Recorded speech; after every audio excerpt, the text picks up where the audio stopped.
This is a really happy story. This is an opportunity to give dogs what some of them have never had and prevent them from ending their life sadly.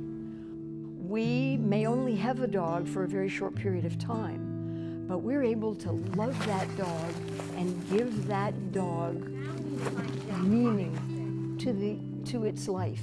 And I think that's a joyous thing. Yes, losing a dog is always sad, and that happens a lot. We have a significant turnover. But what we focus on is not the loss.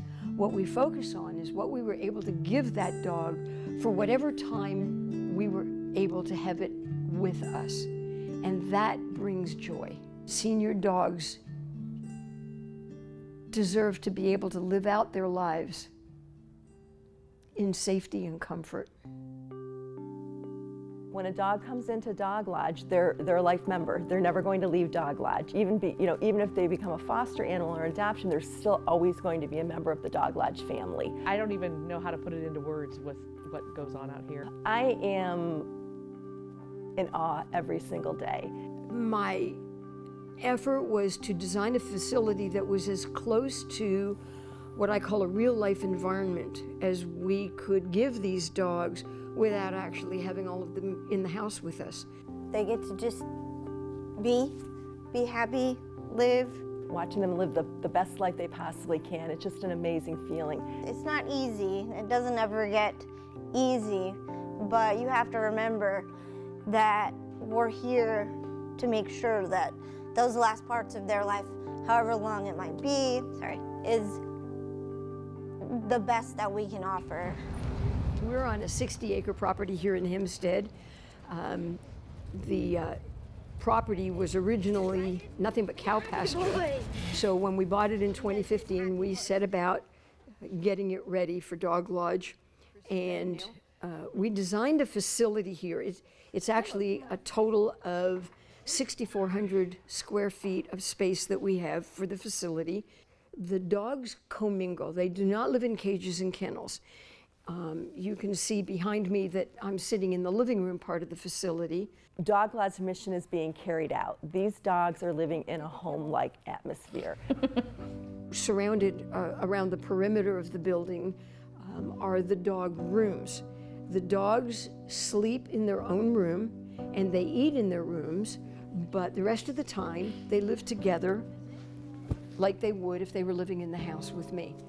They're living in a living room. I mean, here we are on a couch. The dogs are on the furniture, just like in your own home. Everybody considers the dogs their own, and the love that's felt it's palpable when you walk in. That's what the dogs respond to. That's what keeps these dogs happy. You know, Jet, who is in a wheelchair. We have hospice dogs that are incontinent and maybe don't have too much longer to live. You've got dogs with emotional needs that have grown up on the street and they've never known love before, but they come here and they find out that people are good and people will love them.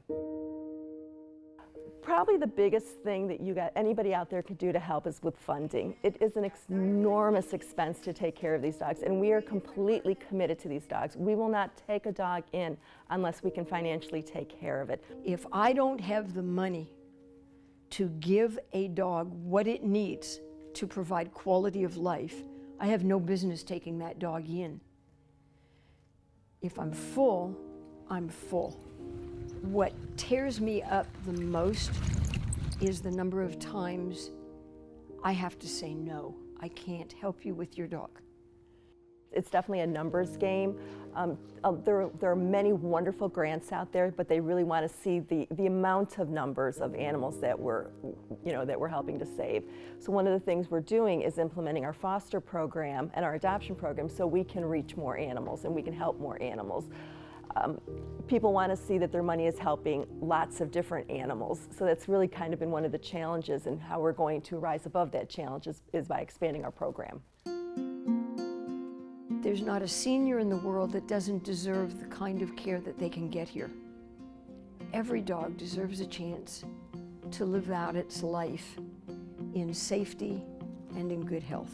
Any time that we have here is going to be loving and beneficial and enriching for whatever time they have left. To see the dogs and how happy they are and how loved they are. Dogs may come in and not be in the best of health. We do not ever let a dog suffer. When it's time to say goodbye, we say goodbye. And what gets us through that is knowing what we were able to give these dogs while they were with us. And each one of them has been a blessing to us. As somebody once said to me, we allowed the dogs to live with dignity and pass with grace. And that's what we do. No matter what these dogs have been through, they're still willing to give us unconditional love. And I don't think there's anything more special than unconditional love.